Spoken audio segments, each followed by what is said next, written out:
Assalamualaikum warahmatullahi wabarakatuh.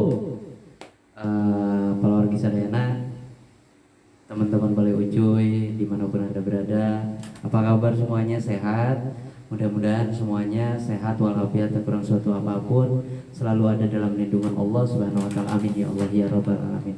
Langkung dipayung dumada langkung tilala mengkuhing sifat yalmi biasa muasung tina kalumputan mau arang tina kalupaan. Mobil sim kuring seueur dosa ka palorgi sadayana, khususna ka para subscriber, dosa naon wae nu karaos nu teu karaosna biri aya cariosan sim kuring nu nyeletit kena ati, nu ngoblentrang kena tarang nyeredet kena hate sumarembah kanu baya. Mudah-mudahan sadayana tiasa ngapunten gitu tanya urang seri hampura. Abi terek naon nya. Oke.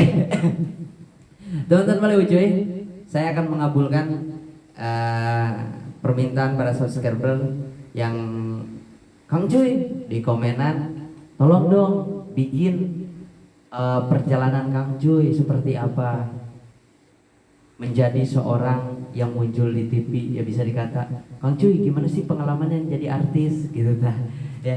Sebenarnya ini berat karena bukan berat ya, panjang.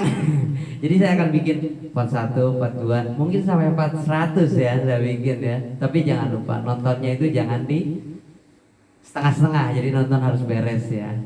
Jadi satacana hapunten sim kuring sanes sombong, sanes nyerita-nyeritakeun pengalaman, tapi emang mudah-mudahan menjadi motivasi buat kita semua, khususnya berbagi pengalaman. Jadi saya tidak akan bercerita dulu pengalaman saya waktu pertama jadi artis dulu. Saya akan bercerita dulu awal mula saya tahu Jakarta.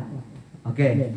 Jadi kenapa saya pakai bahasa Indonesia semua ya? Karena teman-teman para subscriber Balai Ucuy pakai bahasa Indonesia aja Kang, karena yang nonton tuh bukan hanya orang Sunda. Oke, gitu ya. Siap, kalau orang Sunda udah pasti ngerti, pasti gitu ya. Jadi saya akan bercerita, udah pakai mic ya, biar suaranya kenceng. Jadi teman-teman Balai Ucuy, saya akan bercerita waktu itu saya pertama tahu kota Jakarta. Jadi apa ya? Mungkin bercerita dulu, saya tuh asli yang dari kampung ya, semuanya udah teman-teman para subscriber juga udah nonton ya videonya, itulah kampungku, bagaimana keseharian keluargaku seorang petani yang jauh dari keramaian kota, jangankan ke kota ya, ke warung aja jauh gitu kan, dan sampai saat ini juga gitu kan. Gini, jadi saya itu adalah seorang anak petani, anak kelima dari Bapak Juwata, bapak saya dibesarkan di kampung. Saya setiap hari bergaul sama kambing, sama kebo ya kan. Ya terutama saya diajarkan bagaimana jadi petani yang baik, menjadi orang yang ini loh, petani itu seperti ini. Gunanya petani itu ya bisa nanam beras, bisa dijual, orang kaya juga pada makan nasi, semua itu hasil dari petani gitu kan. Jadi awal mulanya saya tuh ke Jakarta. Oke, saya lulusan itu, saya ceritain lagi, lulusan saya cuman SD Wanasari Pasir Angin, Desa Cibadak. Jadi saya lulus SD waktu itu sekitaran umuran berapa ya lulusan SD. Jadi yang saya ini tuh memori saya tuh gak inget tahunnya itu tahun berapa gitu, tanggalnya tanggal berapa. Yang penting waktu itu saya lulus SD itu setahun di rumah ya, membantu orang tua, setiap hari main ke ladang nyari rumput. Jadi waktu itu saya sore-sore ya, masih inget. Ini judulnya pertama saya tahu Jakarta ya. Jadi lagi diam di rumah, datanglah seorang bapak-bapak Parubaya gitu kan, datang ke kampung saya. Saya waktu itu bukan di rumah yang sering aku upload itu ya, masih di kampung yang nenek di situ ya. Itu kampung kelahiranku. Jadi aku tanya, dia datang, Assalamualaikum. Waalaikumsalam Pak. Ini kampung apa ya? Ini kampung Citugu Pak. Bapak nyari siapa? Nah singkat cerita, bahwa si bapak itu mencari untuk pekerja, pergi ke Jakarta. Di Jakarta kerjanya. Dan aku tanya, Pak, mau cari apa ya? Mau ketemu siapa? Jadi saya ini gini deh, saya mau cari orang untuk kerja di Jakarta. Oh, kerja apa Pak? Kerjanya itu di ruko. Oh, jadi di ruko itu seperti apa? Ya melayani di toko kayak gitu. Jadi kerjaannya itu melayani pembeli kayak gitu kan. Oh gitu ya. Udah gitu, eh, gajinya berapa Pak? Gajinya 350.000 waktu itu. Itu lumayan gede menurut saya. Wah lumayan ya Pak. Iya kerjanya juga nggak capek katanya gitu. Ya paling dari pagi tutup sore gitu kan. Oh gitu Pak. Ya barangkali adek mau ikut.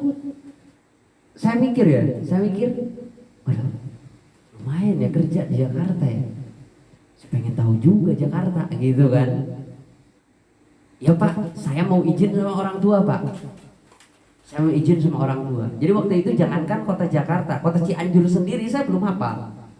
Udah gitu, ya udah deh, kalau misalkan ada teman ajak aja, bapak pulang. Nah besok bapak kesini lagi, katanya gitu.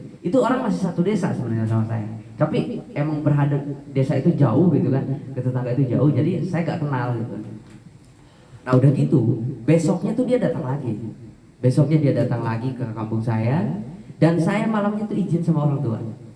Pak, saya kan udah gede Pak, jadi saya tuh pengen nyari uang ya buat saya, kalau bisa lebih buat bantuin bapak. Bapak saya kaget, lah mau kemana gitu kan. Ya saya mau kerja Pak, ke Jakarta. Ya sama siapa katanya. Jadi kemarin ada orang kesini bla bla bla bla bla bahwa dia tuh mau nyari karyawan gitu kan. Oh, oh gitu. Bapak berpikir ngobrol sama ibu, ibu mau nangis, nggak mau ya kan, namanya juga saya masih kecil.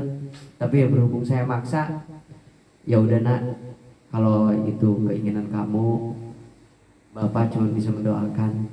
Ya udah berangkat aja. Singkat cerita, besoknya itu dia datang lagi. Assalamualaikum, salam. Gimana deh? Wah, saya bisa berangkat. Nah kebetulan malam itu saya datang ke rumah adik sepupu saya. Diajak lah, dia mau juga tuh. Akhirnya kita berangkatlah, singkat cerita berdua ke Jakarta. Sesudah sampai Jakarta, saya bingung, rukonya mana katanya. Jadi saya dibawa naik bis, saya mabuk, saya muntah, saya muntah. Oh ini kota Jakarta ini ya. Waduh lihat gedung tinggi ya kan. Wah saya cuma berpikir, waduh kok indah ya gitu kan. Dari situ sampailah ke suatu tempat di mana di situ saya melihat banyak orang. Dan teman-teman tahu nggak, saya bukan dimasukin ke ruko yang sudah dijanjikan sama dia, melainkan saya ditaruh di yayasan penampung tenaga kerja rumah tangga. Orang ini taruh saya di situ, dia mendapatkan uang dari per kepala nggak tahu berapa. Dia pulang tanpa bilang ke saya. Dia seolah-olah ya kalau saya merasa saya tuh dijual gitu ya, merasa saya tuh dijual. Jadi saya bawa, ditaruh di situ, dia dapat uang, dia balik. Lalu saya mikir, kerja apa? Sama ada sepupu saya di situ mikir, kenalan sama banyak ibu-ibu di situ. Saya nggak ada pikiran bahwa tempat itu gimana ya. Yang penting saya merasa dijual karena saya ditipu, karena bilangnya itu saya masukin ke ruko, kenapa saya masukin yayasan? Dia udah dapat uang, dia pulang kayak gitu kan. Ya saya wajar dong merasa saya itu dijual sama dia.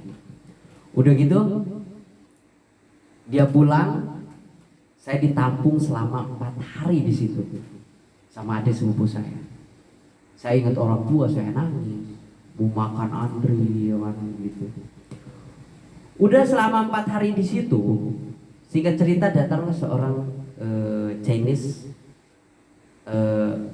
entah bapak-bapak waktu itu ya, udah lupa tuh kalau kayak gitu. Jadi saya dibawa dan saya pisah sama adik sepupu saya, pisah. Dan akhirnya saya dibawa, dimasukin salah satu restoran bakmi di daerah, waktu itu saya nggak tahu daerahnya mana. Jadi saya dibawa, dimasukin ke yayasan. Dari yayasan dibawa, masuklah ke restoran. Teman-teman tahu nggak? Jadi saya langsung masuk ke situ, saya langsung disuruh kerja. Kerja saya nyuci piring karena di sini ada sekolahan Katolik tuh. Terus di samping-sampingnya rumah-rumah makan. Nah, salah satunya itu saya kerja. Jadi kalau istirahat sekolah tuh semua budak makan di situ. Saya mikir ini kerjaan banyak banget gitu kan. Nyuci piring, ngelayanin. Terus saya nanya sama si Jinnya, "Ji, ini ini daging apa ya?" "Oh, ini daging sapi." "Oh, iya. Daging sapi." Jadi lagi mau masak itu pakai apa? Gaji sapi itu digoreng, jadi minyaknya diambil. "Ci, ini apa? Gaji apa gitu kan?" Gaji itu yang apa? Lemak ya. "Oh, ini lemak sapi." Saya makan gitu, enak rasanya. Nah, udah selama mau 4 hari di situ, malam-malam tiba-tiba si Ci manggil saya. "Asep, sini." "Oh iya. Ada apa, Ci?" "Itu turunin daging di mobil," katanya gitu. "Turunin daging di mobil." "Oh iya." Saya turunin itu daging dari mobil, saya ambil, saya bawa, saya taruh, saya nanya ke sopirnya. Sopirnya gini-gini dulu, "Pak, ini daging apa?" "Dek, ini daging babi." "Hah? Ini daging babi?" Jadi selama ini saya itu makan babi. Di situ saya kaget dan saya nangis, respect, saya nangis. Ya, saya Muslim, saya nggak boleh makan babi. Di situ saya merasa terpuruk, saya merasa tertipu, saya merasa marah sama itu orang yang bawa saya ke Jakarta. Di situ saya nangis, di situ saya bersedih. Saya bingung harus ngapain dan saya bingung harus kemana. Handphone aja nggak punya, uang nggak punya. Dan akhirnya saya maksain kerja. Waktu itu saya ke supirnya tuh, "Pak, saya ikut pulang." "Oh, nggak boleh, nanti saya akan marah sama majikan kamu." Akhirnya saya kerja dan besoknya itu datang seorang anak kecil sepantaran saya, mungkin sama lulusan SD kayak saya. Saya tanya, "Kamu dari mana?" Kata si Jinya, "Ini pekerja baru nih," kata gitu. Kenalan, namanya Deden. "Kamu dari mana?" "Saya dari Bandung." "Oh, dari Bandung, Sunda ya?" "Oh, atuh aing Sunda." Yuk, akhirnya bicara Sunda kita. "Kamu kerja dari mana sih?" "Dari yayasan." "Oh, sama dong." "Iya," katanya, "nyesel ikut yayasan, gajinya juga 150." Saya nggak tahu itu kalau gaji di situ tuh 150. Saya kaget juga. "Wah, 150? Iya, pelaturannya. Tahu nggak kamu di sini?" "Nggak tahu, saya nggak dikasih tahu. Selama 3 bulan kita keluar gerbang pun nggak boleh. Jadi harus tetap di situ." Dan itu pun gaji udah sisa dipotong sama yayasan. Saya kaget. Saya lebih marah lagi dan saya bilang ke anak itu, "Dan kamu mau betah kerja sini?" "Ya, mau gimana lagi." "Kamu Muslim?" "Iya." "Kamu mau makan daging babi?" "Hah? Maksudnya daging babi?" "Dan di sini mah semuanya ada daging babi." Dan anak itu nangis, bro, nangis juga, nangis. "Ya enggak lah, saya ini Muslim, nggak boleh makan daging babi." Akhirnya satu malam kita lewatin, kita ngobrol, dan bagaimana kita bisa keluar dari sini. "Maksud kamu kabur?" "Iya." "Kabur kemana?" "Kabur yang pasti jangan balik lagi ke yayasan ini. Yang balik lagi ke yayasan, kita harus pulang, kita sampai rumah." Aku lihat ke depan, gerbang tinggi sekitar 5 meter lebih yang dari besi-besi. Aku bilang dia, kalau kamu naik ke situ, kamu bisa nggak? Naik ke situ kamu bisa? Dia lihat, oh bisa. Aku juga bisa. Besok sore kita kabur, kita manjat ke situ. Dia nanya, emang kamu punya duit? Enggak. Kamu? Enggak. Jadi teman-teman Bali Ucuy, waktu itu kami kabur dari situ. Jangankan 1.000 perak, 500 perak saya tidak megang uang sama sekali. Dan akhirnya sampailah jam yang ditentukan. Waktu itu bos keluar, di situ cuma ada anaknya sama pekerja yang lama. Saya lari ke kamar, waktu itu tangan kotor penuh dengan lemak babi itu. Saya masukin baju dari tas, masukin semuanya. Dan sama si Deden itu, saya lari ke depan, saya naik ke pagar, saya dikejar sama pekerja yang lama. Saya sama si Deden itu, saya berhasil loncat turun ke bawah. Dan suatu keanehannya, kalau saya diteriakin maling, di depan ada sapam banyak warga, bonyoklah saya. Tapi alhamdulillah tidak ada. Jadi saya lari jauh dari situ, lari sampai maghrib pun datang. Saya berhenti lari itu setelah gelap. Ketakutan. Ya anak kampung, jangankan Jakarta, Cianjur kota sendiri aja nggak tahu. Nyampe lah di situ, di jalan udah gelap, lapar, haus. Mikir di situ sama temanku itu, Deden. Kita kemana? Aku nggak tahu. Kita di mana? Aku nggak tahu. Dan akhirnya kita jalan. Kita nyebrang ke atas. Titik kelelahan itu ada di jam 9 malam. Duduk di penyeberangan, saya lihat bis, ada bis namanya Ciledug Grogol. Oh berarti ini daerah Grogol, Rambutan, Ciledug, Rambutan, Grogol. Oh ini daerah Grogol. Nah, di situ kami menangis berdua, lapar, pengen makan, gak punya uang sama sekali. Dan saya nggak tahu kalau kita tuh kalau begitu harus nyamperin ke kantor polisi ya bagaimana, saya nggak tahu, nggak ada pengalaman ke situ. Yang penting saya berpikir gimana caranya waktu itu dapat makan. Dan kalau teman-teman Bali Uji percaya, disitulah yang namanya saya ngalamin mengemis, meminta ke orang.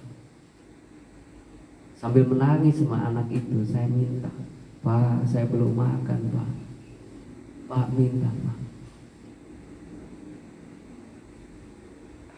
Gak ada yang ngasih, gak ada. Ya kita pakai jaket, bawa tas gitu mungkin ya. Dari penampilan saya pakai sepatu gitu kan. Udah mau jam 10 kita lelah. Kita nangis lagi berdua di trotoar. Tapi teman-teman Bali Ucuy, pertolongan Allah Subhanahu wa Ta'ala itu benar-benar nyata. Nyata, waktu itu saya buktikan Allah itu akan melindungi kita semua. Jadi singkat cerita, kita jalan berdua di trotoar. Dan Deden ini teman saya, dia bilang ke saya, atuh udah orang mah detik keneh. Ku Allah ge masih dilindungi, urang mah dosana can loba. Sugan we mah duit. Jadi dia bilang gini, teman-teman yang gak ngerti bahasa Sunda, kita ini masih kecil. Ya kita dilindungi sama Allah. Dosa kita belum banyak. Itu ngomongnya pede banget ya. Siapa tahu kita nemu uang. Sumpah demi Allah, 5 langkah dari situ belum kering bicara, menemukan uang 20.000 satu lembar. 20.000 satu lembar. Geletak. Kita ambil, kita ambil. Dan akhirnya kita naik bis nyampe Kampung Rambutan. Nyampe Kampung Rambutan, uang yang 20.000 itu kita beli minuman, saya sebutin itu produk Beruntang waktu itu. Sekarang udah saya gak lihat tuh. Terus beli gorengan. Alhasil sisa uang kita itu cuma 4.000. Ke Cianjur gak nyampe, apalagi ke Bandung. Dan akhirnya di situ saya sama Deden ini nangis lagi. Oke teman-teman Balagocuy, mau tahu kelanjutannya nanti tunggu di part 2. Jadi saya akan bercerita sampai saya menjadi seorang Ucuy Cihun.